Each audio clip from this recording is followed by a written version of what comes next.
Agora, quando a gente começa a refletir sobre essa questão da biografia de um personagem histórico, e principalmente um personagem considerado um tzadik, um santo, a gente cai num campo difícil, né? Porque todos os que escreveram sobre o suposto tzadik, o suposto mestre, não eram jornalistas, não eram repórteres, né? Preocupados com o factual.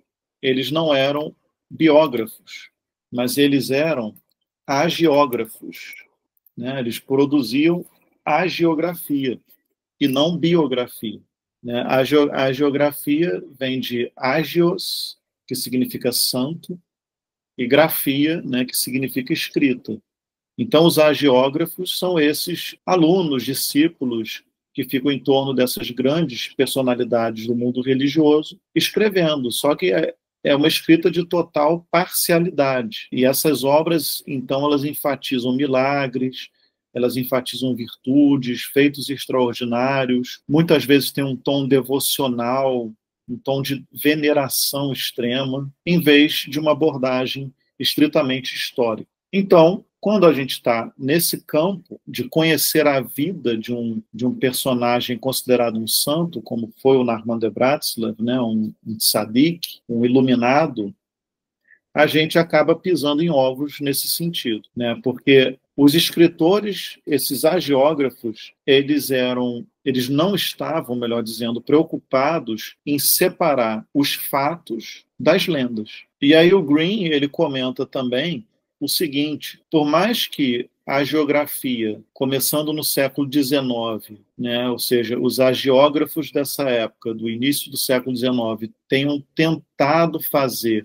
algum tipo de encontro com a biografia, né, tentando distinguir, então, fato de fantasia, eles acabavam entrando, né, nas suas predileções românticas da história. E, afinal de contas, mais uma vez falando, não eram jornalistas, né? Então não estavam preocupados com isso. Consequentemente, por mais que tenha havido um esforço, ainda era uma impressão muito subjetiva daquela personalidade e repleta de ruídos, né, sobre quem de fato foi aquela figura.